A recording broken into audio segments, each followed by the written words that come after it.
है दिव्य मनोहर रूप, हर दिल में समाये हो। दिव्य मनोहर रूप, हर दिल में समाये हो। लीलाधारी लीला करने, लीलाधारी लीला करने तुम धाम धरा पर आए हो। है दिव्य मनोहर रूप, हर दिल में समाये हो। दिव्य मनोहर रूप, हर दिल में समाये हो।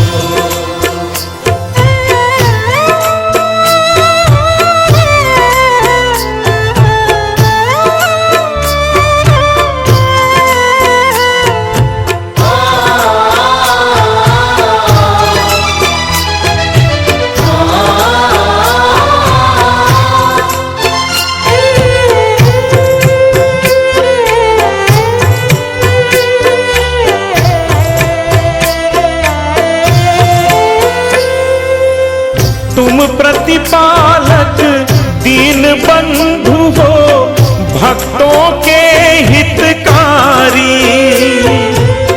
तुम प्रतिपालक दीन बंधु हो, भक्तों के हितकारी।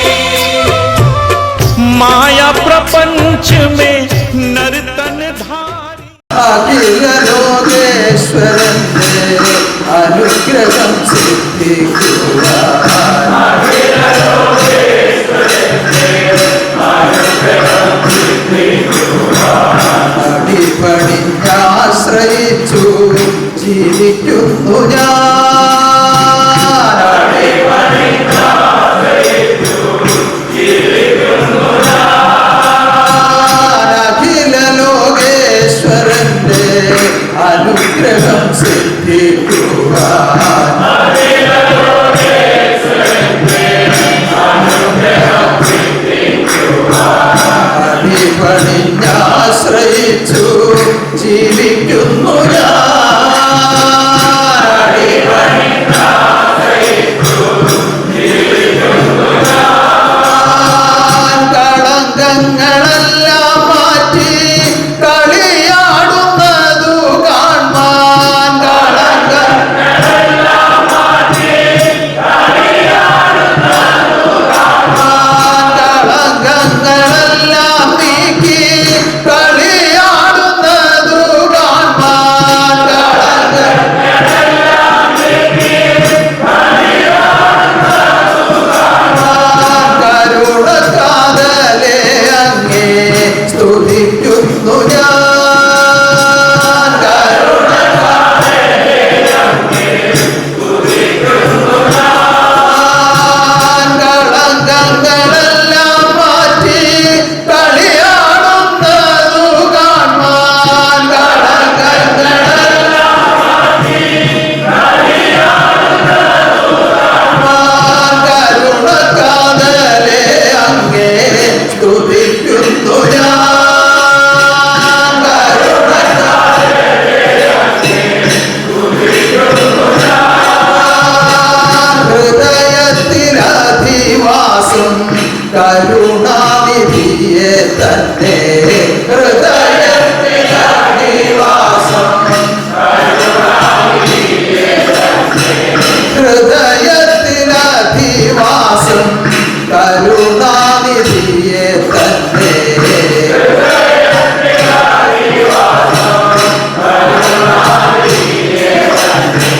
സ്ഥിരമായി ലഭിക്കുവാൻ സ്തുതിക്കുന്നു ഞാൻ।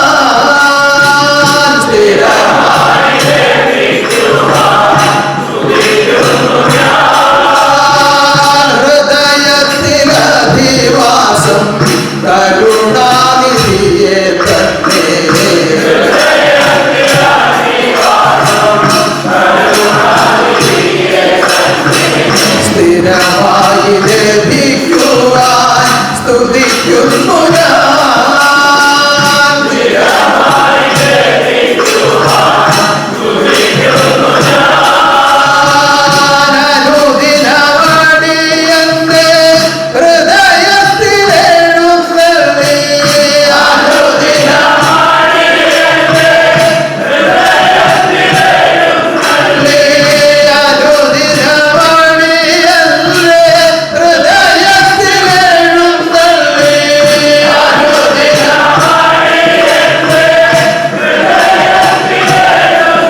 ഹൃദയാധിവാസത്തിനായുള്ള നിയമങ്ങൾ നിഷ്കളങ്ക സ്വരൂപനാകുന്ന ഈശ്വരനാൽ പാസാക്കപ്പെട്ട് നടപ്പിലാക്കിക്കൊണ്ടിരിക്കുന്ന ഉന്നതമായ ആദർശമാണ് ആത്മബോധോദയ സംഘം.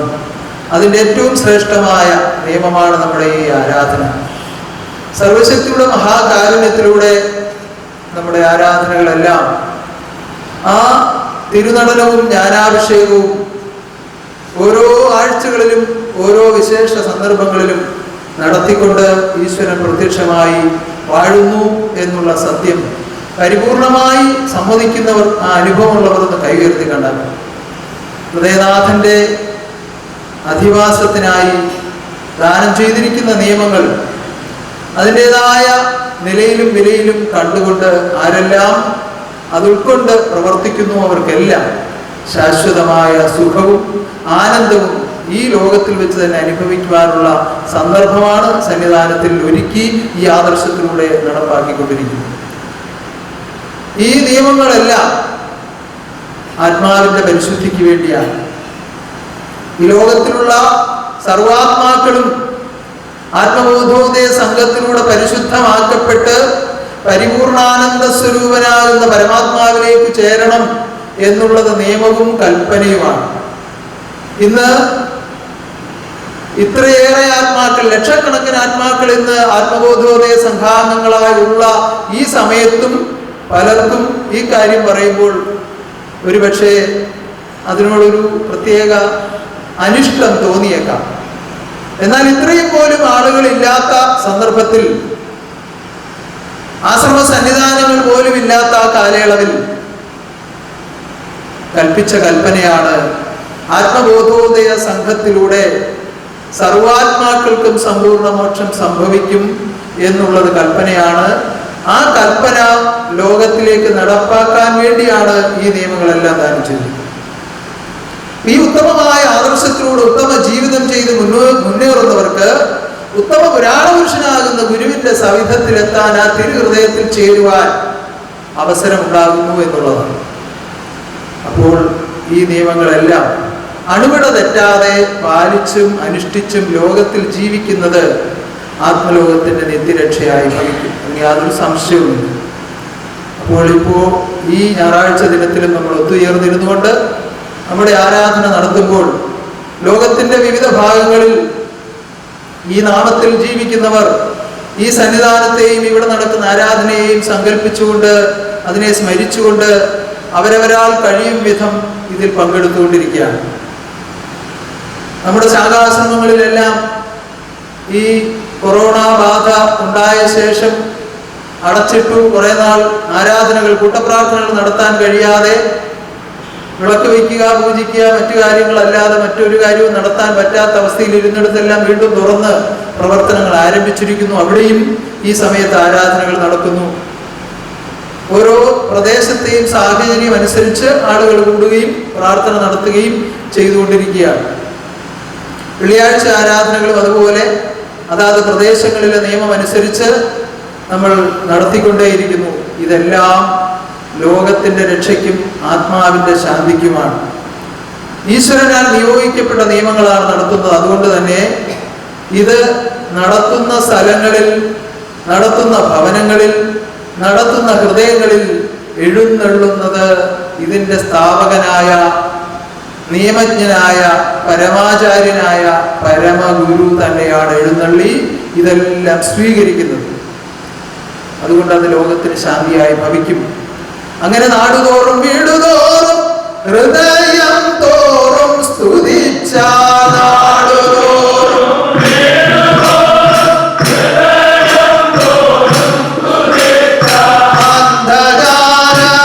അന്ധകാരമാകമാറി സന്തോഷമാകും.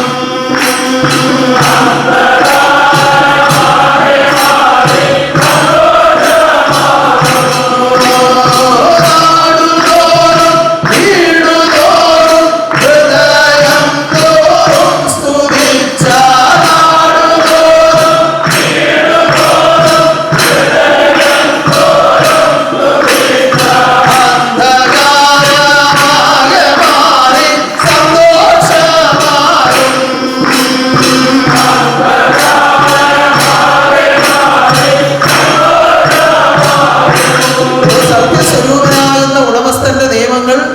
നാമങ്ങൾ അത് ലോകത്തിലേക്ക് നടപ്പാക്കപ്പെടുമ്പോൾ ലോകത്തിന് ശാന്തി ഭവിക്കുന്നു, ആത്മാക്കൾക്ക് രക്ഷയുണ്ടാകുന്നു. അപ്രകാരം സർവൈശ്വര്യങ്ങളും സർവശാന്തിയും ലോകത്തിന് പ്രദാനം ചെയ്തുകൊണ്ട് നടത്തപ്പെടുന്ന എല്ലാ കർമ്മങ്ങളും മുടക്കം കൂടാതെ നടത്തുവാൻ ഈശ്വരൻ നമ്മളെ അനുഗ്രഹിക്കട്ടെ. ഈ തുടക്കം കുറിച്ചിരിക്കുന്ന ആരാധനകളും വെള്ളിയാഴ്ച ആരാധനകളും ഞായറാഴ്ച ആരാധനകളും മറ്റു മംഗളകർമ്മങ്ങളും എല്ലാം മുടക്കം കൂടാതെ തുടർന്ന് നടത്തുവാൻ ഈശ്വരൻ ഏവരെയും ദർശിച്ച് അനുഗ്രഹിക്കുമാറാകട്ടെ. സർവകർമ്മങ്ങളും മുടക്കം കൂടാതെ നടത്തപ്പെടുമാറാകട്ടെ. ഇതിൻ്റെതായ സൽഫലങ്ങൾ സ്വദേശത്തും വിദേശത്തുമായി കഴിയുന്ന സർവാത്മാക്കൾക്കും ലഭ്യമാകട്ടെ. അനുഗ്രഹീതരാകട്ടെ, ആനന്ദചിത്തരാകട്ടെ. ഗുരുരൂപം കാണുക, ഗുരുനിയമങ്ങൾ പാലിക്കുക. ഗുരുരൂപം കാണുക, ഗുരുരൂപം കാണുക, ഗുരുനിയമങ്ങൾ പാലിക്കുക.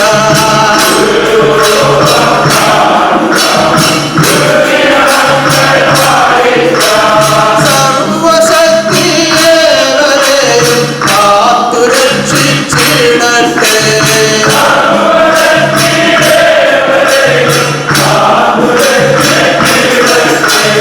മായാബന്ധം മാറട്ടെ, മാലിന്യങ്ങൾ മാറട്ടെ.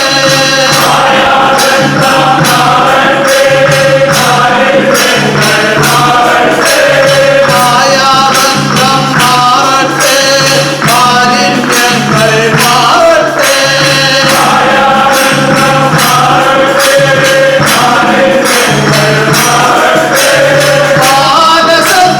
മാനസത്തിനാനന്ദം ദേവരിലും കാണട്ടെ.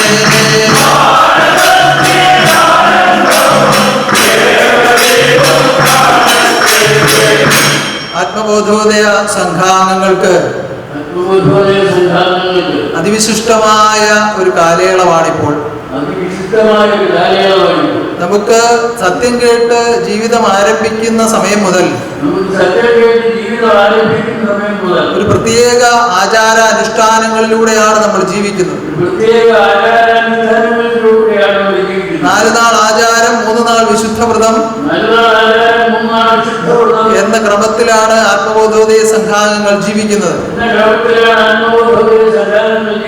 അതിലും പ്രത്യേകിച്ച് ഈ കാലയളവിൽ 12 വെള്ളിയാഴ്ച വ്രതവും താരാസ്ഥിതിയുടെ വ്രതവും ഒത്തുചേർന്ന് വന്നിരിക്കുന്ന ഒരു സന്ദർഭമാണ്. എല്ലാം കൊണ്ടും അതിവിശിഷ്ടമായ സന്ദർഭങ്ങളാണ്. പരിപൂർണമായും പരമാത്മാവിലേക്ക് ആത്മാവിനെ ചേർക്കുവാൻ വേണ്ടുന്ന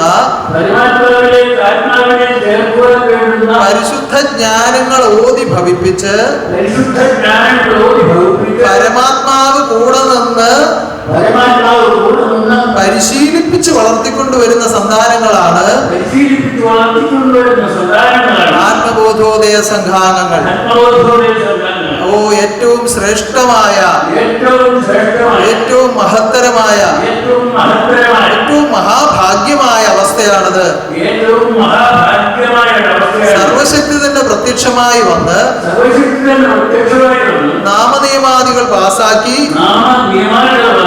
അത് ശിഷ്യസന്തതികളെ കൊണ്ട് അനുഷ്ഠിപ്പിക്കുന്ന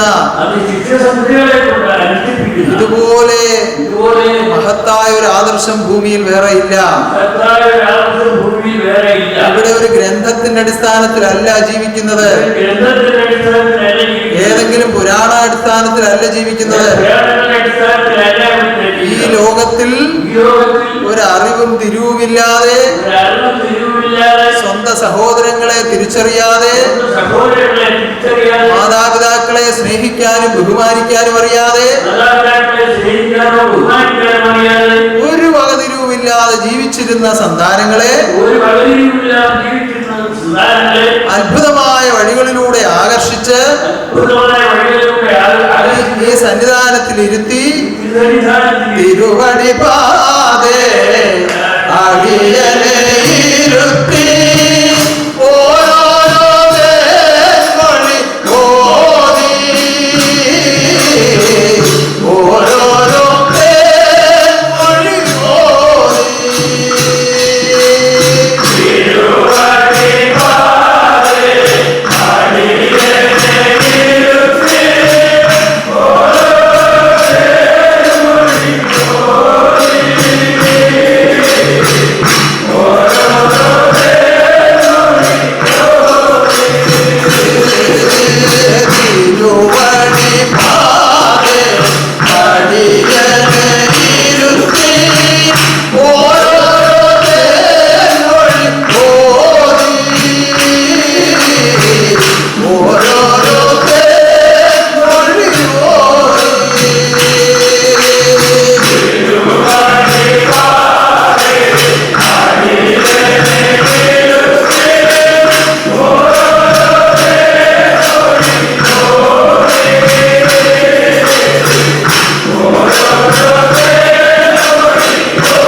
വളരെയുമില്ലാതെ ലോകത്തിൽ നിന്ന് വന്ന, ഈ വളരെയില്ലാത്ത ലോകത്തിൽ നിന്ന് വന്ന, അതിന് ഒരു യോഗ്യതകളും ആരിലും നിർണയിക്കാൻ കഴിയാത്ത, ഒരു യോഗ്യതകളും ആരെയും നിർണയിക്കാൻ കഴിയാത്ത സാധാരണക്കാരിൽ സാധാരണക്കാരായ ആത്മാക്കളെ സാധാരണക്കാരിൽ സാധാരണക്കാരായ ആത്മാക്കളെ മാടി വിളിച്ചിരുത്തിക്കൊണ്ടാണ് നാടിനെ തിരുത്തിക്കൊണ്ടാണ് സ്വർഗീയ രഹസ്യങ്ങൾ ഓതി ഭവിപ്പിച്ചത്.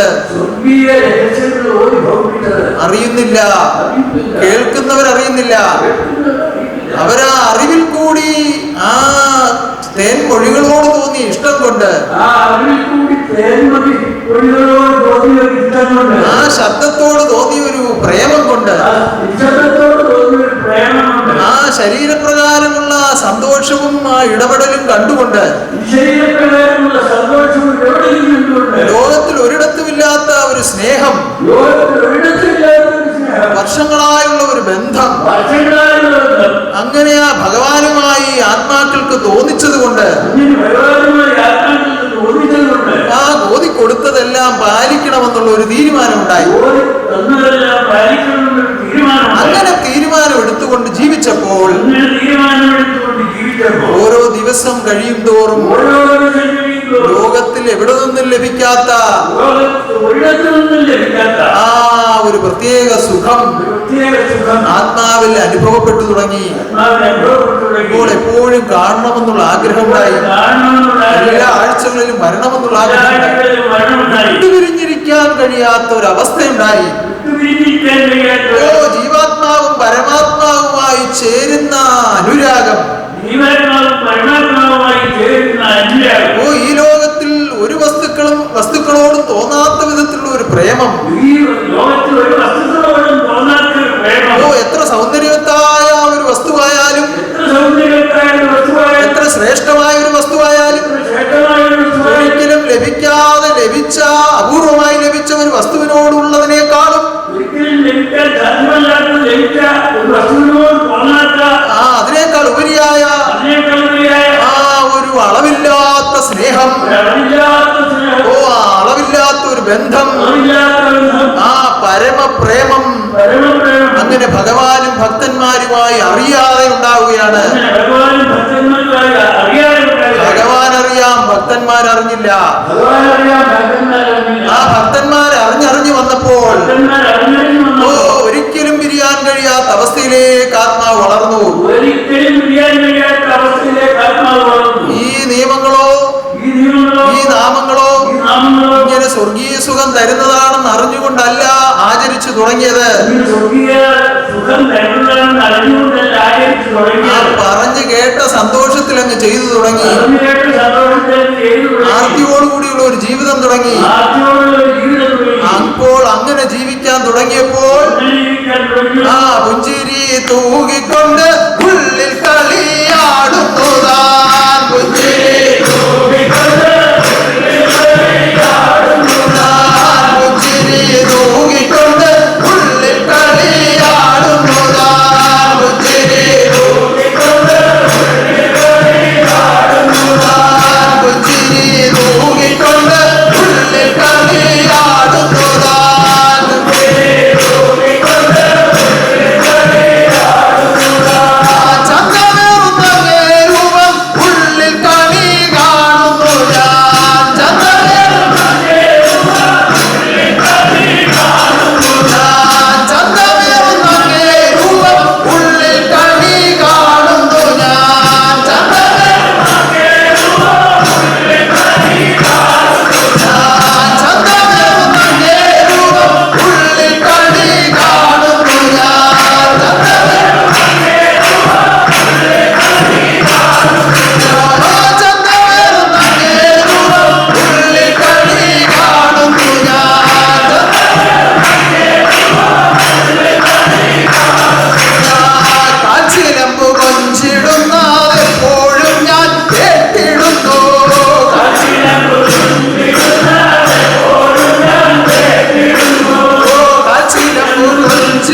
വർണ്ണിക്കുവാൻ അനന്തനാൽ പോലും സാധ്യമല്ല. വർണ്ണിക്കാൻ അനന്തനാൽ പോലും സാധ്യമല്ല. എന്നാൽ ലോകത്തിലുള്ളവർക്ക് ബോധ്യമാകണ്ടേ, ലോകത്തിലുള്ളവർക്ക് ബോധ്യമാകണ്ടേ, അതിനെങ്ങനെയെങ്കിലുമൊക്കെ എന്തെങ്കിലുമൊക്കെ ഉദാഹരണങ്ങൾ വെച്ച് ഇതൊക്കെ പ്രകടിപ്പിക്കുന്നു എന്നേ ഉള്ളൂ. എങ്കിലേ ഇതൊന്നും മനസ്സിലാവുകയുള്ളൂ. യഥാർത്ഥമയന്മാരായ മനുഷ്യർക്ക് മനസ്സിലാകുവാൻ വേണ്ടി പദാർത്ഥമയമായ നിലയിൽ ഈ അറിവിനെ അവതരിപ്പിക്കുവാനാണ് ഈശ്വരനിതാ പദാർത്ഥമയനായി ലോകത്തിൽ വാഴുന്നത്. ലോകത്തിൽ വന്ന് ഈ ലോകത്തിലെ ഒരു സൃഷ്ടിയെ സ്വീകരിച്ച്, അഥവാ ഒരു മർത്യജന്മത്തെ സ്വീകരിച്ച്, അതിലതിന്റെ പരിപൂർണ ശക്തിയും തേജസ്സും ആനന്ദവും ഉള്ളടക്കം ചെയ്ത് നിർത്തിക്കൊണ്ട്, ആ പരിപൂർണ ശക്തിയും ഉള്ളടക്കം ചെയ്ത് നിർത്തിക്കൊണ്ട് ഒരു കള്ളനെ പോലെ,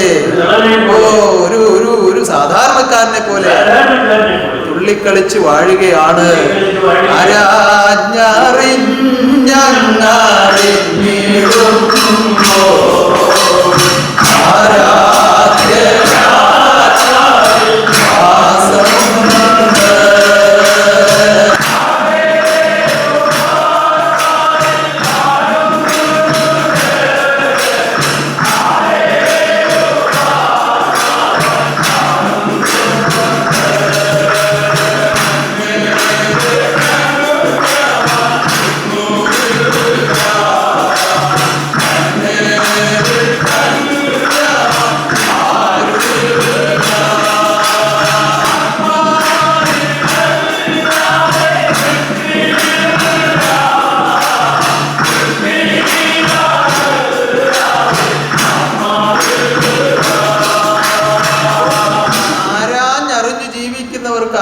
അകമേ കാണാം.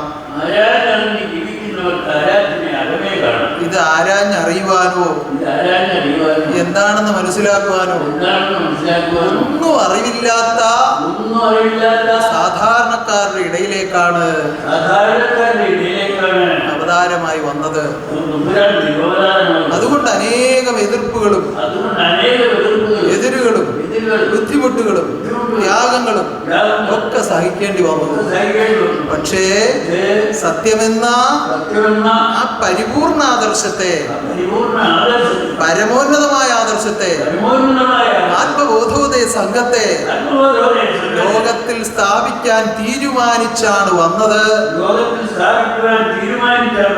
അതുകൊണ്ട് അത് സ്ഥാപിക്കപ്പെട്ടു. കാരണം ആത്മബോധം ഉദിപ്പിക്കാൻ കഴിവുള്ള പരമഗുരുവാണ് അവതാരമായി വന്നത്. ആരിലും ആത്മാവായി വാഴുന്നവൻ, ആരെയും ആത്മസ്വരൂപത്തെ കാട്ടിക്കൊടുക്കുവാൻ കഴിവുള്ളവൻ, പരമാത്മരൂപം, പരമാനന്ദ രൂപം, പരിപൂർണ രൂപം, പരിശുദ്ധ രൂപം, അവനാണ് അവതാരമായി വന്നത്. ആ അവതാരമായി വന്ന് തന്റെ ആദർശത്തെ ലോകത്തെ സ്ഥാപിച്ചു.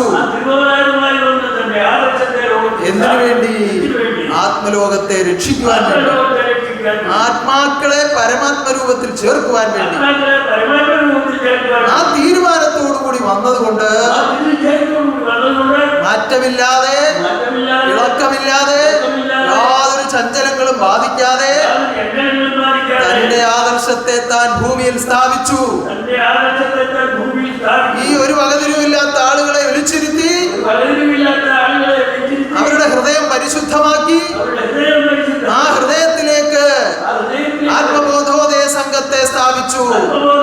പരിശുദ്ധന്മാരുടെ ഹൃദയത്തിൽ ആദർശം സ്ഥാപിച്ചു വാഴുന്നു പരമഗുരു. പരിശുദ്ധന്മാരുടെ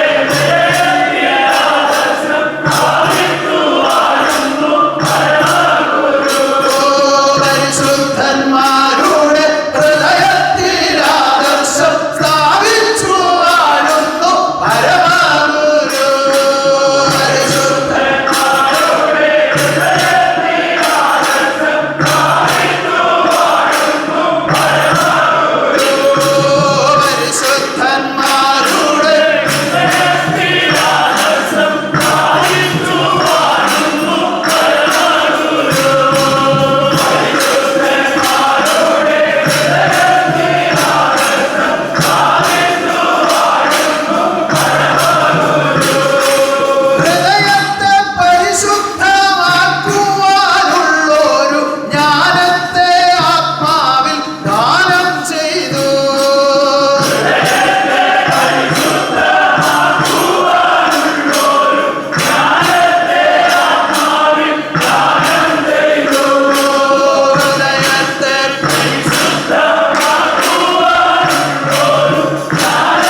പരിപൂർണത തെളിവുകളാത്മാവിൽ വെളിവായി കിട്ടുമ്പോൾ തെളിവുകളാത്മാവിൽ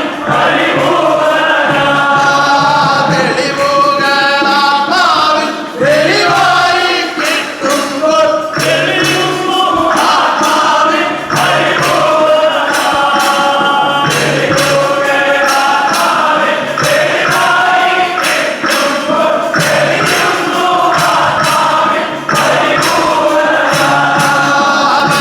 പരിപൂർണാത്മാവിൽ പരമാത്മാവെഴുന്നള്ളി പരമാനന്ദമായി വാണിടുന്നു.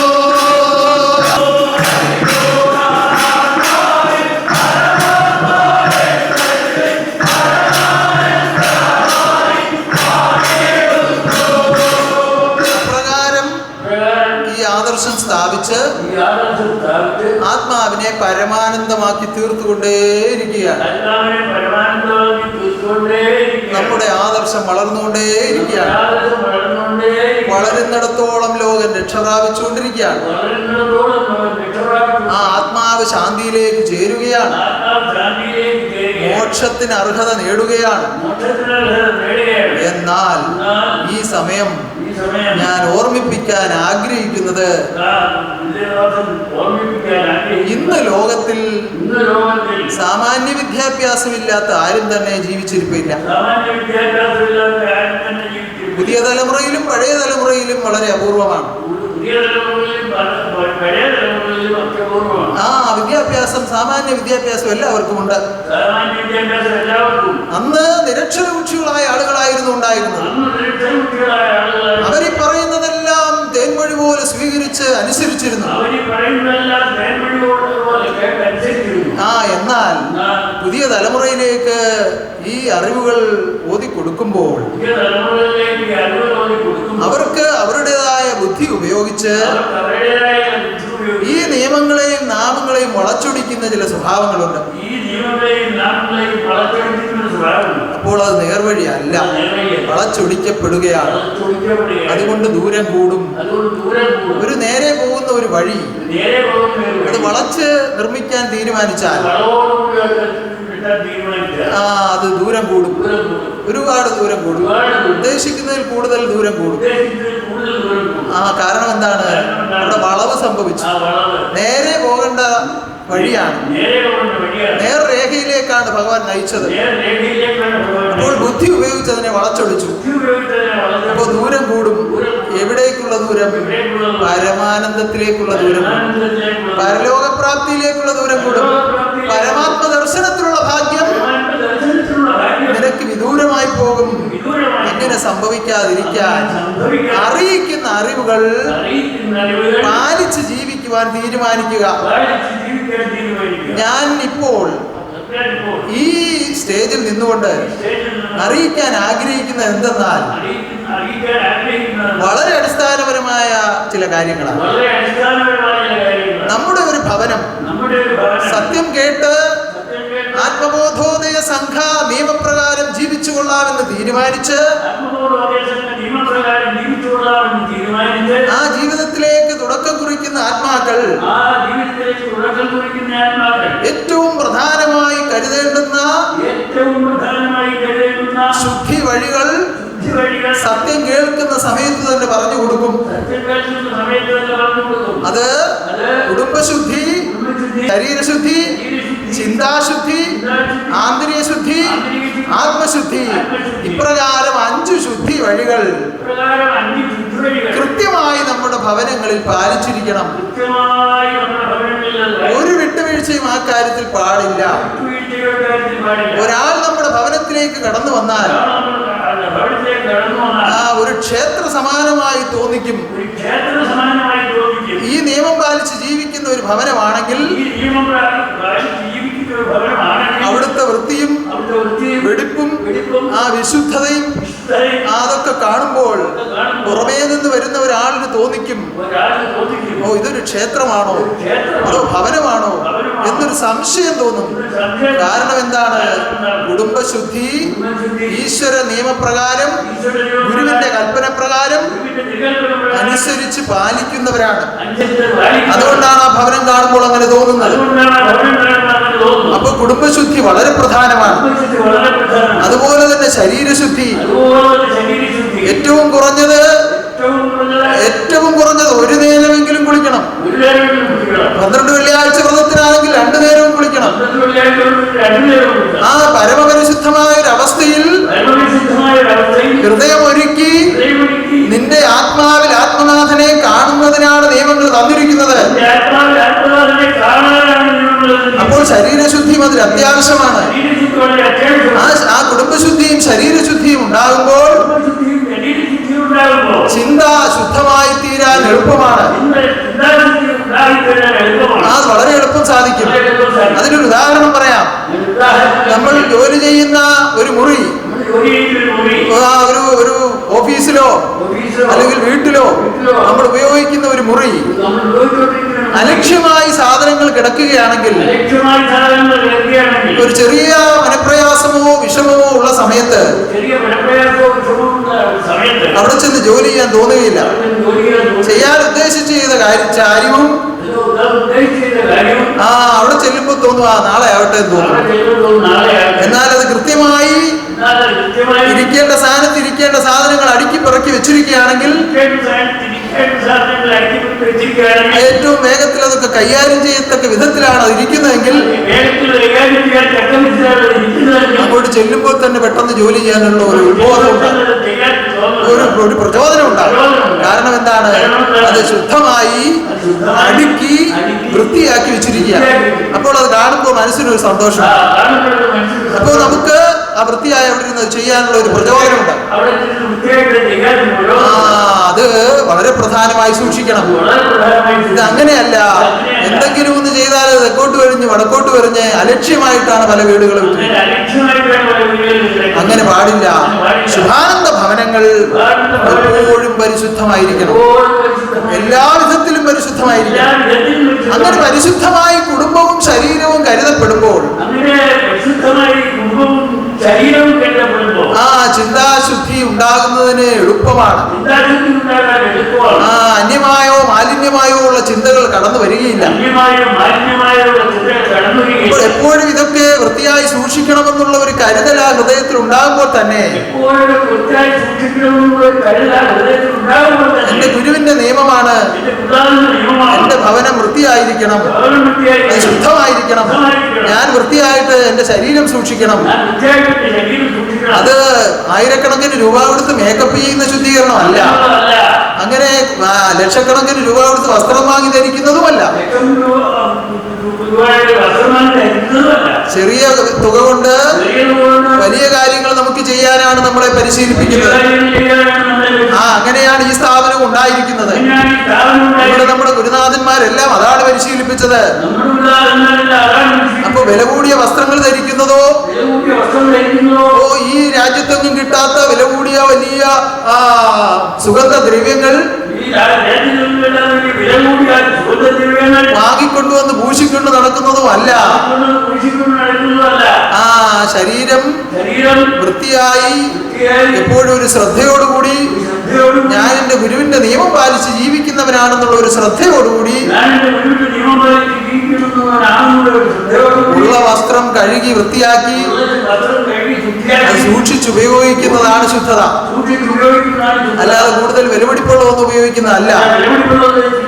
വിലപിടിപ്പുള്ളത് ഉപയോഗിക്കാൻ ഉള്ളവർ ഉപയോഗിക്കുന്നതിൽ വിരോധമൊന്നുമില്ല.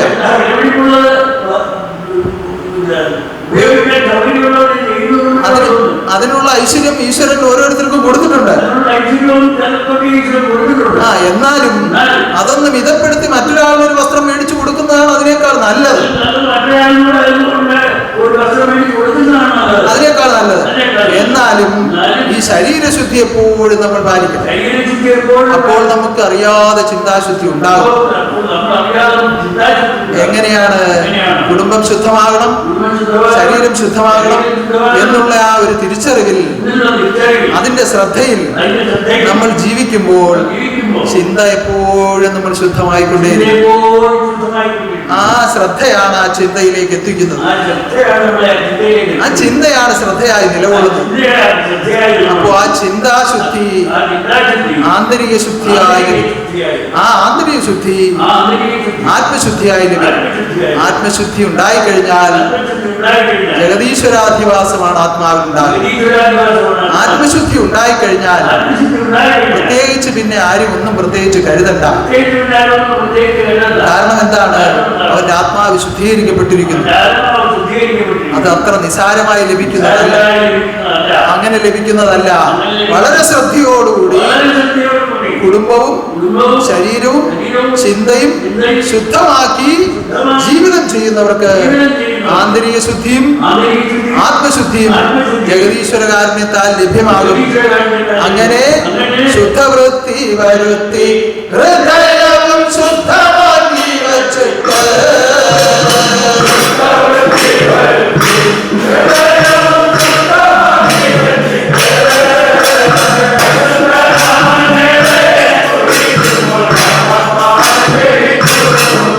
ഈ പറയുന്ന കുടുംബശുദ്ധിയും ശരീരശുദ്ധിയും ചിന്താശുദ്ധിയും എല്ലാം ഇതിന് ചെയ്യാനൊരു സമയം കൂടി പറഞ്ഞിട്ടുണ്ട്.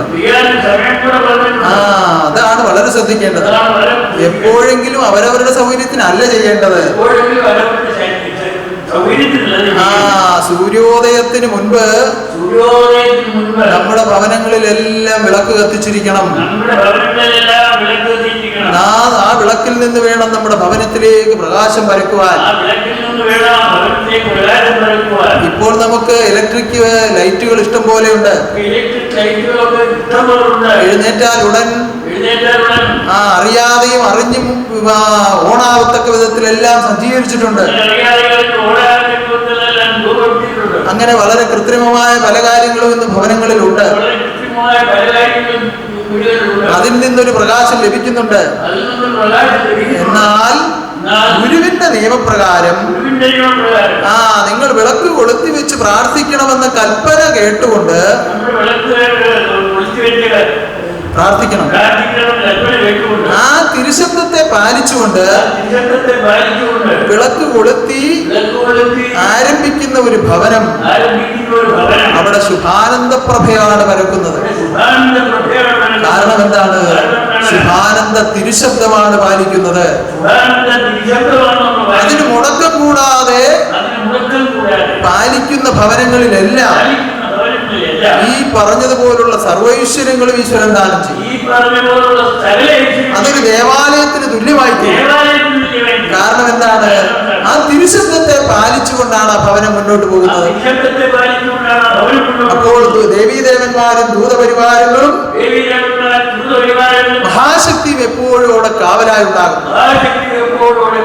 ഒരനർത്ഥവും അവിടെ ആ ഭവനത്തിൽ ഉണ്ടാവുകയില്ല. ഒരു മഹാരോഗങ്ങളും അവിടെ അടുക്കുകയില്ല. പല ആളുകളും പല ദുഃഖങ്ങളും വരുമ്പോ എന്റെ ഭഗവാനെ, ഞാൻ ഇത്ര വർഷമായി ഇവിടെ വന്ന് ജീവിക്കുന്നു, ഒരു തെറ്റും എന്റെ കയ്യിൽ നിന്ന് വന്നിട്ടില്ല, എന്നിട്ടെന്താ ഭഗവാനെ എനിക്കിങ്ങനെ വന്നത്? ഇങ്ങനെ പലരും ചോദിക്കാറുണ്ട്. അവരവരെ കൊണ്ട് ചിന്തിച്ചാൽ മതി. അവരവരിൽ തന്നെയുണ്ട് അതിന്റെ ഉത്തരം. കാരണം എന്താണ്? നിയമത്തിൽ തോറ്റുപോയാൽ ഗുരുവിനെ ആപത്തിൽ കാണുകയില്ല.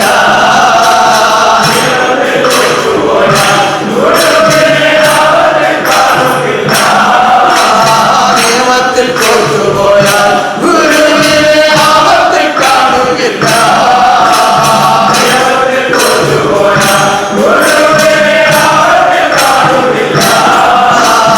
നിയമനില വിളക്കാൻ ഗുരുവിനെ ആരാരോ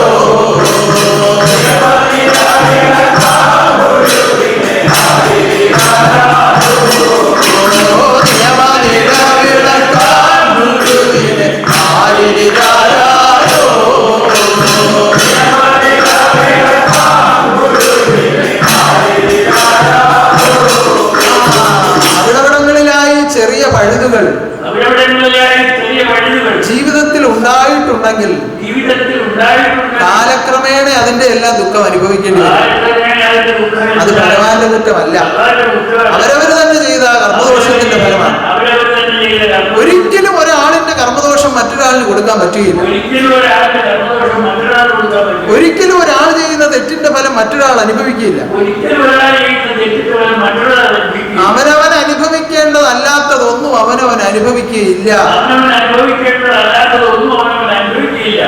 അതിന് മറ്റൊരാളെ കുറ്റം പറഞ്ഞിട്ട് ഒരു കാര്യമില്ല. മറ്റൊരാളെ കുറ്റം പറഞ്ഞിട്ട് കാര്യവുമില്ല. കാരണം അങ്ങനെയാണ് ഈ പ്രപഞ്ചത്തെ ഉളവാക്കി നിലനിർത്തിയിരിക്കുന്നത്. അങ്ങനെയാണ് പ്രപഞ്ചത്തെ ഉളവാക്കുന്നത്. ലോകത്തിന്റെ നിയമം അങ്ങനെയാണ്. ലോകത്തിന്റെ നിയമമാണ്. അപ്പോൾ ഒരു പഴുതുമില്ലാതെ ഒരു വഴിയുമില്ലാതെ നിയമം പാലിച്ച് ജീവിച്ചാൽ, നിയമം പാലിച്ച് ഈ കൽപ്പനകൾ പാലിച്ച് ജീവിച്ചാൽ, ഈ കൃത്യാകൃത്യങ്ങൾ മുടക്കാതെ നിർവഹിച്ചാൽ കൃത്യാകൃത്യങ്ങൾ മുടക്കാതെ നിർവഹിച്ചാൽ സർവശക്തി കൂടെ ഉണ്ടാകും, അനർത്ഥങ്ങൾ ഉണ്ടാകില്ല.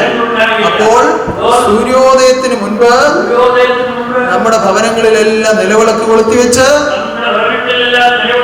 സർവശക്തിയുടെ തിരുഹൃദയം തുറന്ന് മനുഷ്യരക്ഷയ്ക്ക് വേണ്ടി ദാനം ചെയ്ത മഹാതീർത്ഥമാകുന്ന നാമസങ്കീർത്തനം ആ ഭവനത്തിലിരുന്ന് ഉച്ചരിക്കുമ്പോൾ ഉണ്ടായിരുന്ന അന്ധകാരങ്ങളെല്ലാം ഒഴിഞ്ഞു പോകും. ഒരന്ധകാരവും അടുക്കാതെ കാവലായി നിലകൊള്ളും. അപ്പോൾ നിലവിളക്ക് കൊളുത്തുകയും നാമം സ്തുതിക്കുകയും വേണം. ഉപദേശം പഠിച്ചിട്ടുള്ളവർ രണ്ടു നേരമെങ്കിലും ധ്യാനിക്കണം.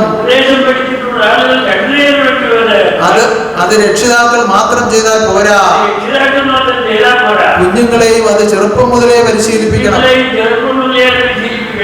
ഭഗവാന്റെ നിയമപ്രകാരം 7 വയസ്സ് മുതൽ പരിപൂർണമായും നമ്മുടെ ആദർശത്തിൽ കൂടി നമ്മുടെ കുഞ്ഞുങ്ങളെ വളർത്തിക്കൊണ്ടുവരണമെന്നാണ്. അത് വളരെ നിർബന്ധമായി നമ്മൾ പാലിച്ചെങ്കിലേ നാളെ ഒരു സമയത്ത് മാതാപിതാക്കൾ പ്രായമായി ഇരിക്കുമ്പോൾ സ്നേഹബുദ്ധിയോടുകൂടി കാരുണ്യത്തോടുകൂടി പ്രത്യേകമായ ബഹുമാനത്തോടുകൂടി ഈ സന്താനങ്ങൾ മാതാപിതാക്കളെ സംരക്ഷിക്കുകയുള്ളൂ. അതിലുപരി ഈ ആദർശത്തിൽ ഉൾപ്പെട്ട് ജീവിക്കുകയുള്ളൂ. രക്ഷിതാക്കൾ ഇവിടെ വന്നു, ആദർശം അറിഞ്ഞു, ഇതിൽ കൂടി ജീവിക്കാൻ ആരംഭിച്ചു, വലിയ വലിയ സൗഭാഗ്യങ്ങളൊക്കെ ലഭിച്ചു. അത് നല്ലതാണ് എന്ന് അറിയുന്നുണ്ടെങ്കിൽ അത് മക്കളെ കൂടി പരിശീലിപ്പിക്കുക. ഈ കൃത്യങ്ങളെല്ലാം അവരെ കൃത്യമായി പരിശീലിപ്പിക്കുക. താൽക്കാലികമായുള്ള അവരുടെ സന്തോഷത്തിന് വേണ്ടി ഈ കൃത്യങ്ങൾ മുടക്കാൻ ഒരിക്കലും അനുവദിക്കരുത്. കൃത്യമായി പ്രാർത്ഥനകൾ പങ്കെടുപ്പിക്കുകയും അവന്റെ ജീവിതത്തെ ചിട്ടപ്പെടുത്തുകയും വീട്ടിലെ പല കാര്യങ്ങളും ചെയ്യാനുള്ള ഉത്തരവാദിത്വം അവനിലേക്ക് ഏൽപ്പിക്കുകയും അവന്റെ ജീവിതം അവന് സ്വന്തമായി മുന്നോട്ട് കൊണ്ടുപോകാനുള്ള കരുത്ത്, അതിനുള്ള മനഃശക്തി, അതിനുള്ള അറിവ്, അതിനുള്ള പരിചയം, ഇതെല്ലാം ഈ കുടുംബത്തിൽ നിന്ന്, ഈ മാതാപിതാക്കളിൽ നിന്ന് ഗുരുവിന്റെ അറിവിൽ കൂടി അവർക്ക് ലഭിക്കേണ്ടതാണ്. അത് കൃത്യമായി കുഞ്ഞുങ്ങളെ പരിശീലിപ്പിക്കണം. പ്രാർത്ഥിക്കാൻ വന്നിരുന്ന അവൻ കരയും, അല്ലെങ്കിൽ വിളക്ക് കത്തിച്ചിരിക്കുന്ന മറിച്ചിടും, ചന്ദനത്തിരി എടുത്ത് ദേഹത്ത് അങ്ങനെയൊന്നും ചിന്തിക്കാതെ നമ്മുടെ മടിയിൽ പിടിച്ച് ബലമായി ഇരുത്തണം. എന്നിട്ട് അവരെ പരിശീലിപ്പിക്കണം. കൈതൊഴാനും പാട്ട് പാടാനും നമസ്കരിക്കാനും എല്ലാം അവരെ പരിശീലിപ്പിച്ച് അച്ഛനെയും അമ്മയെയും പ്രാർത്ഥനയ്ക്ക് ശേഷം കാൽ തൊട്ട് വന്ദിക്കാനും മുതിർന്നവരെയൊക്കെ അപ്രകാരം കാൽ തൊട്ട് വന്ദിച്ച് അനുഗ്രഹം പ്രാപിക്കുവാനും എല്ലാമുള്ള പരിശീലനം അവർക്ക് കൊടുക്കണം. ഈ പ്രത്യേക സാഹചര്യത്തിൽ ഉന്നതമായ വ്രത കാലയളവിൽ ഈ അടിസ്ഥാനപരമായ ചില കാര്യങ്ങൾ ഈ സന്ദർഭത്തിൽ പറയേണ്ടി വന്നത് അടിസ്ഥാനപരമായ ചില കാര്യങ്ങൾ ഈ സന്ദർഭത്തിൽ കൽപ്പിക്കേണ്ടി വന്നത് പല വീടുകളിലും ഉണ്ടായ ദുഃഖങ്ങൾ കണ്ട് പുറകോട്ട് ഓരോ കാര്യങ്ങൾ ചോദിച്ചു ചെന്നപ്പോൾ കൃത്യമായി വിളക്ക് കത്തിക്കുന്നില്ല, കൃത്യമായി ആരാധനകളില്ല, വെളുപ്പിനെ എഴുന്നേറ്റ് കുളിക്കുന്ന സ്വഭാവമില്ല. ഇങ്ങനെ പല വീടുകളും അശ്രമത്തിൽ വരുന്നുണ്ട്, എല്ലാ കാര്യങ്ങൾക്കും പങ്കെടുക്കുന്നുണ്ട്. വീട്ടിലെ കാര്യം അവരൊന്നും അവർ ശ്രദ്ധിക്കുന്നില്ല. ആശ്രമ സമാനമായ ഒരു ജീവിതം നിന്റെ കുടുംബത്തിൽ നീ ഉറപ്പിച്ച് പരിശുദ്ധ ജീവിതം ചെയ്യുമ്പോൾ പരമാത്മാവിന്റെ എഴുന്നള്ളത്ത് സർവദാ നിന്റെ ഭവനത്തിലും നിന്റെ ഹൃദയത്തിലും നിന്റെ സന്താന പരമ്പരകളിലും അനുഭവിക്കുവാനുള്ള മഹാഭാഗ്യമാണ് ഈശ്വരൻ ഒരുക്കി വെച്ചിരിക്കുന്നത്. അതുകൊണ്ട് പരിശുദ്ധനാകുന്ന പരമഗുരുവിന്റെ പരിശുദ്ധ നിയമങ്ങൾ പാലിക്കുക. പരിശുദ്ധനാകുന്ന പരമഗുരുവിന്റെ പരിശുദ്ധ നിയമങ്ങൾ പാലിക്കുക. പരമാത്മാഘടനത്തെ അകതാരിൽ കാണുവാൻ പരിശുദ്ധരായി നിത്യം ജീവിക്കുക.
പരമപ്രധാനമായ ആവശ്യം ആ പരിശുദ്ധാവസ്ഥയാണ്. ആ പരിശുദ്ധാവസ്ഥയെ ഒരു ഹൃദയത്തിലേക്ക് എത്തിക്കുന്നതിനാണ് ഈ നിയമങ്ങളിൽ കൂടി നിങ്ങളെ വഴി നടത്തുന്നത്. സദ്ഗുരു ഓതിത്തരുന്ന സദ്ബന്ധാവിലൂടെ ജീവിക്കുമ്പോൾ നിങ്ങൾ എത്തിച്ചേരുന്നത് സത്യത്തിലേക്കാണ്. സത്യം ഈശ്വരൻ തന്നെയാണ്. ആ ഈശ്വര ചൈതന്യത്തിലേക്ക് വിലയം പ്രാപിക്കുവാൻ,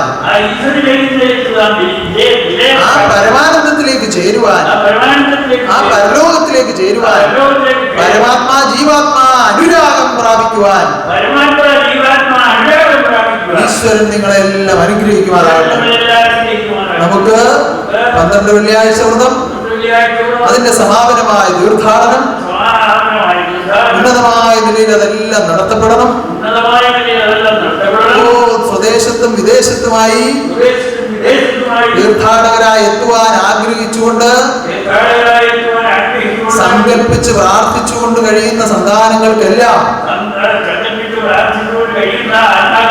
ഇവിടെ എത്തിച്ചേരുവാൻ ഈ ലോകത്തെ ഈശ്വരൻ തുറന്ന് പ്രകാശിപ്പിക്കുമാറാകട്ടെ.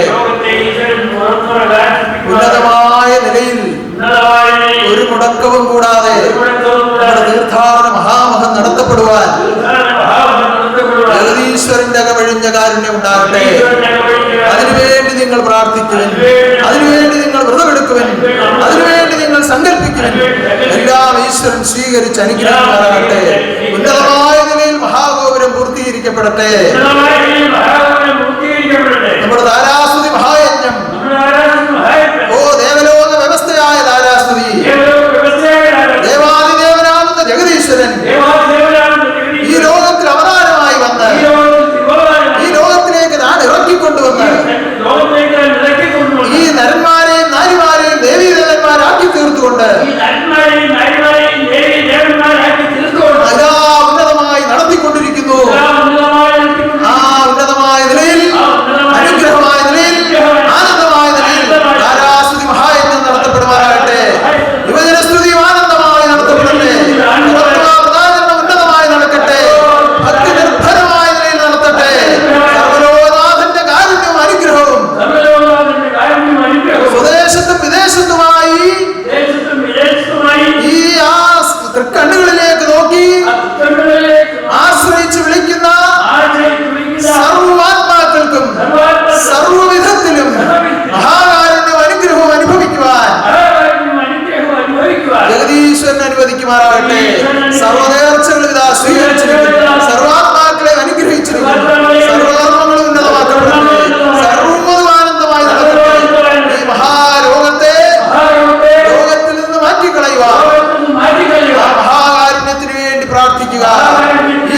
കനിഞ്ഞ് അനുഗ്രഹിക്കുവാനാകട്ടെ.